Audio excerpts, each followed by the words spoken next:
There is breaking news about an alleged terror plot overseas where President Biden is tonight. Good evening. I'm Norah O'Donnell, and thank you for being with us. We are coming on the air with this new information because police in France have arrested a suspected terrorist who was reportedly badly burned after an explosion near Paris Charles de Gaulle Airport. President Biden and other world leaders, including Ukrainian President Zelensky, are all there gathering in France for the 80th anniversary of the D-Day invasion. CBS's Ed O'Keefe is traveling with the president. He joins us now live from Paris. And Ed, what have we learned? Nora, good evening. As you said, the president here now at the start of a 5-day visit to France. The Secret Service says this incident is having no effect on his movements, and the FBI is monitoring the situation. Reports say the explosion occurred Monday afternoon at a hotel near the Charles de Gaulle Airport outside Paris. French prosecutors have opened a case against an unnamed 26-year-old suspect who's originally from the Russian-occupied Donbas region of Ukraine. Reports say the suspect is recovering from injuries sustained in Monday's blast and is cooperating with police. French media reports guns and false passports were also found. The incident comes ahead of the D-Day commemorations, ahead of a major military parade for the president's state visit scheduled for Saturday, and a little more than a month before the Summer Olympics begin here in Paris. Nora? O'Keefe, with that breaking news, thank you very much.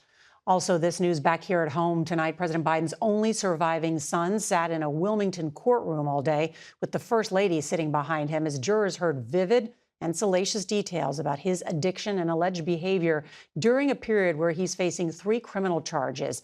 And they saw photos of the gun at the center of the case as prosecutors try to use testimony from at least 3 women that Hunter Biden was involved with to establish that he was a chronic drug user when he bought this firearm back in 2018. CBS' Scott MacFarlane was inside the courtroom for the second day of testimony. First Lady Jill Biden spent a third day at the courthouse, again seated behind Hunter Biden, as prosecutors tried to prove he illegally purchased this Colt .38 handgun while using drugs in late 2018, lying on the application form. They called 2 women formerly in his life to the stand to help make their case. His ex-wife, Kathleen Buell, testified she found a crack pipe at their Washington, D.C. home in 2015, was rejected when she urged him to go to rehab, and would scour his car to ensure their kids didn't find drugs. But under cross-examination, Hunter Biden's attorney, Abby Lowell, got Buell to admit she never actually saw Hunter Biden do drugs. Former Justice Department official Tom Dupree. The key evidence is going to be provided by people who were intimately close with Hunter Biden, his ex-wife, ex-girlfriends, and the like. I can only imagine that this is probably excruciatingly painful for Hunter Biden, among other people, to sit in court and hear this. Late today, a former girlfriend, Zoe Caston, who dated him for much of 2018, testified Hunter Biden frequently bought and used crack, at times using a chopstick to clean out his crack pipe. I went one time for 13 days without sleeping and smoking crack and drinking vodka exclusively. Keston said the president's son was using drugs as late as September 2018, weeks before he bought the gun, and again weeks later in November 2018. Prosecutors showed the jury a series of photos of drugs allegedly used by Hunter Biden and an image from a video of a shirtless Biden, allegedly with drug paraphernalia. It really leaves no doubt that Hunter Biden was abusing controlled substances. I mean, it doesn't really give much room for the defense to argue that he wasn't, at least at some point in time, addicted.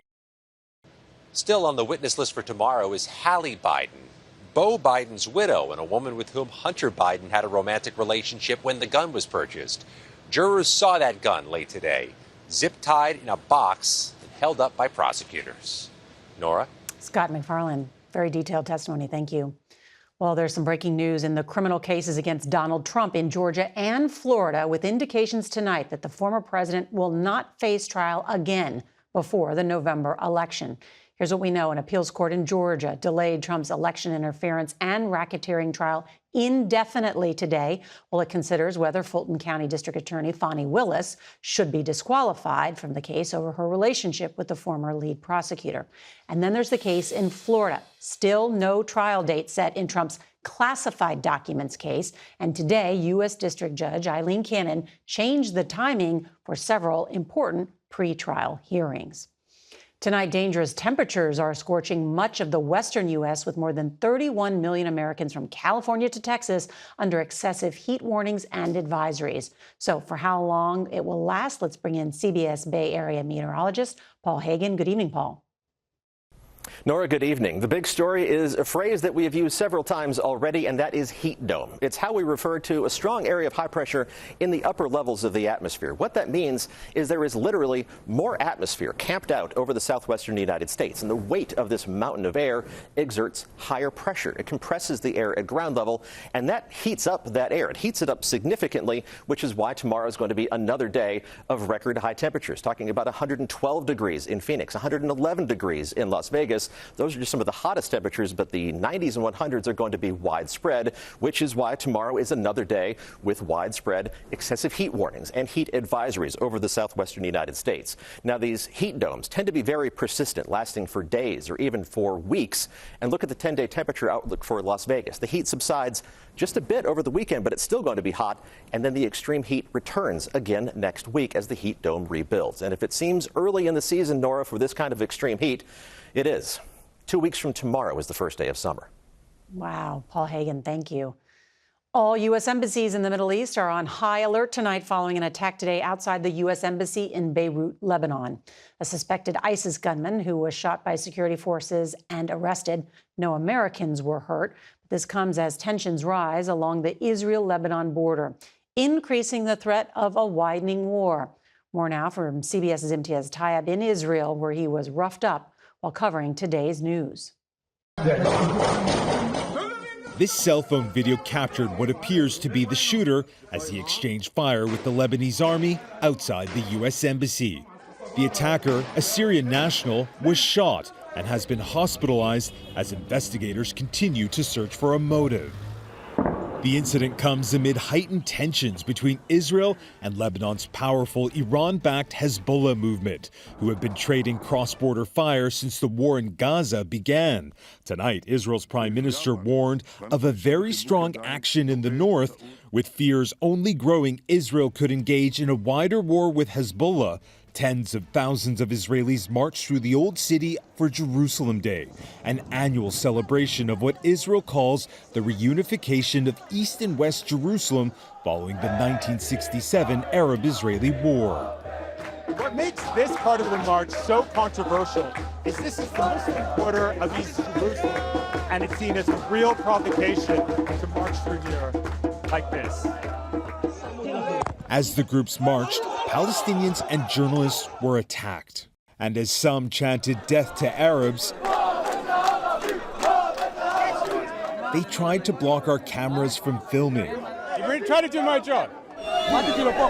Then kicked and shoved us as we were forced to leave by police.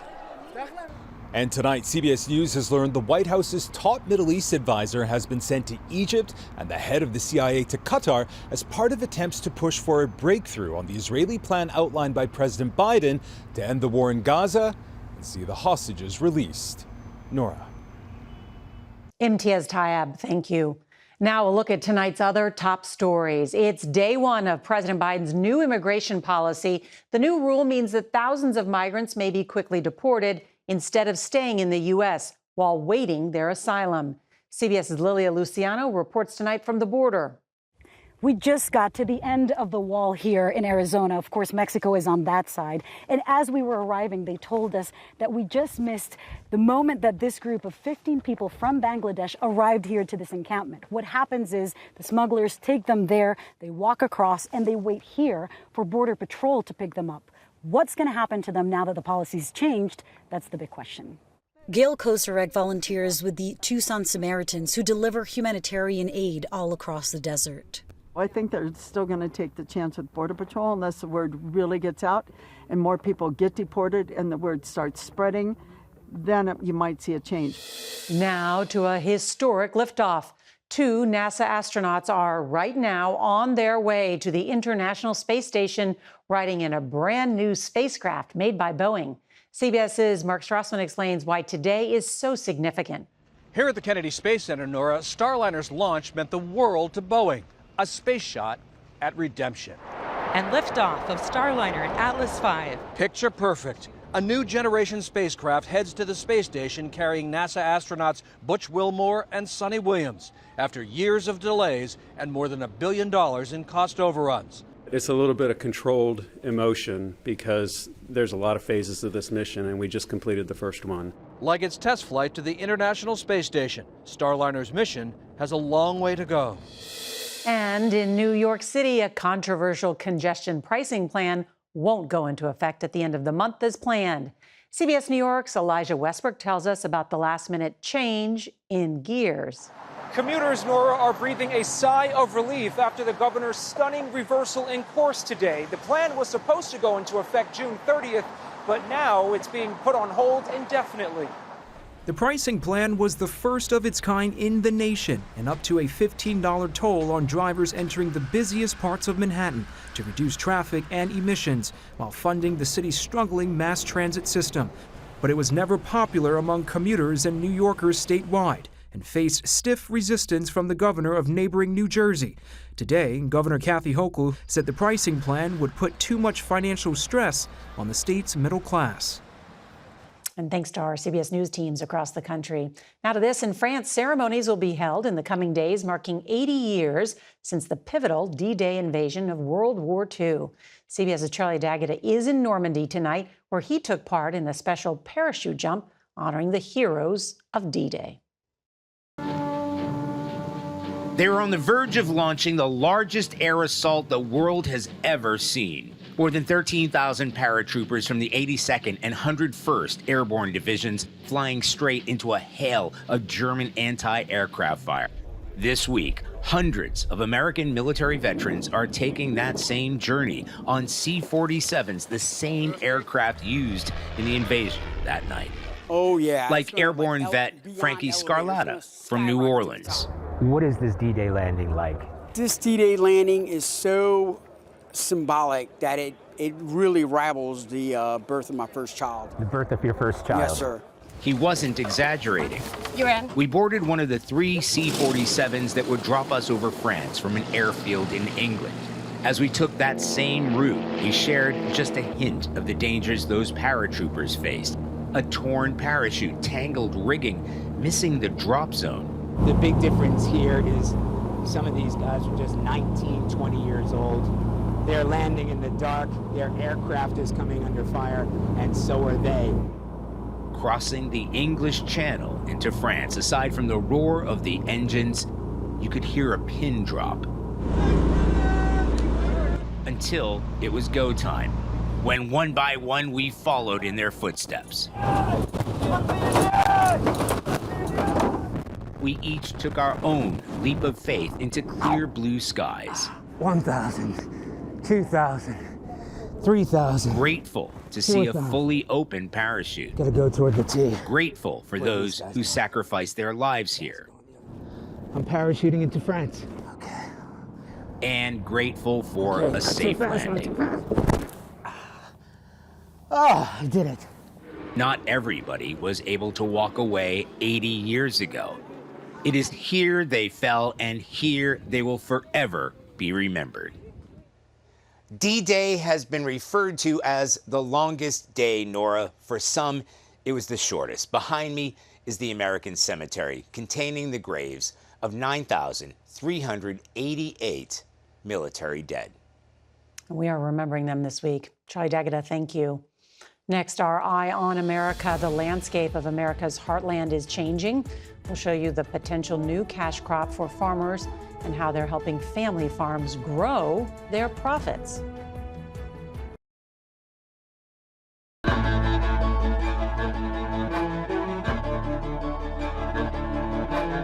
This is not expected to be a good year on the farm.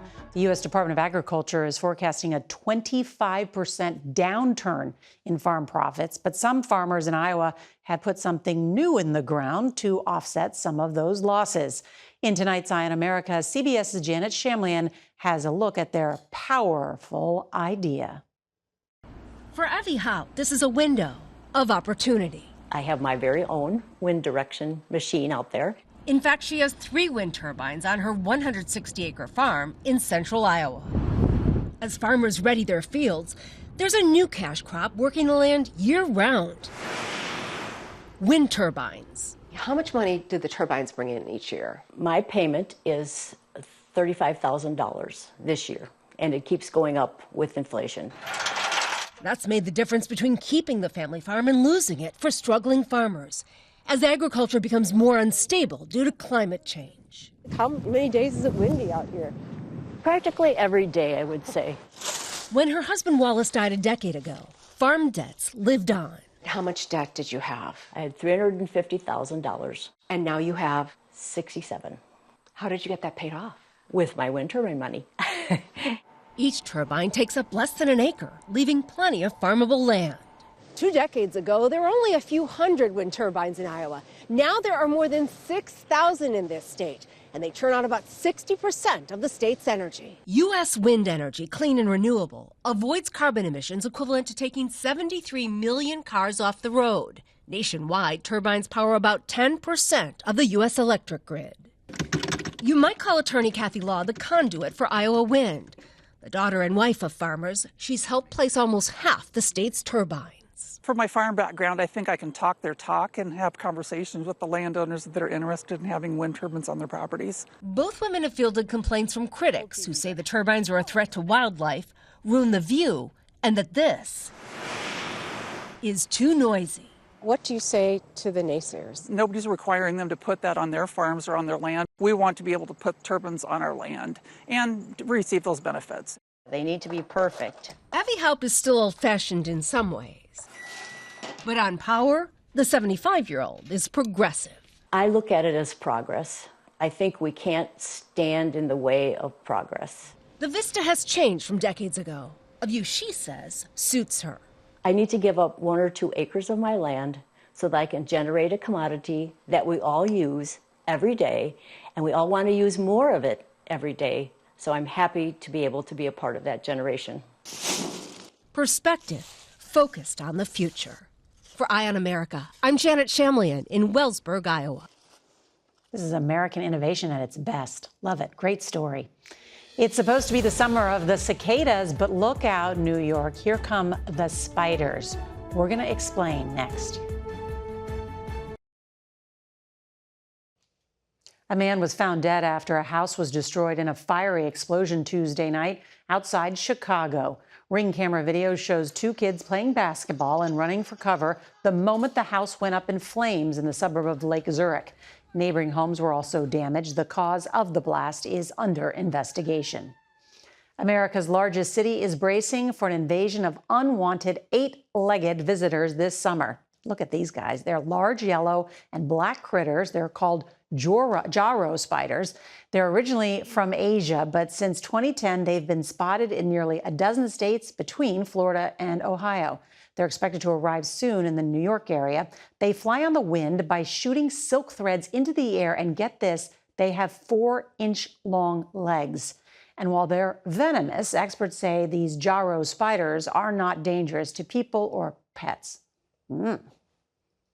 Heart of America is next with an 11-year-old who shows us that you're never too young to make a difference.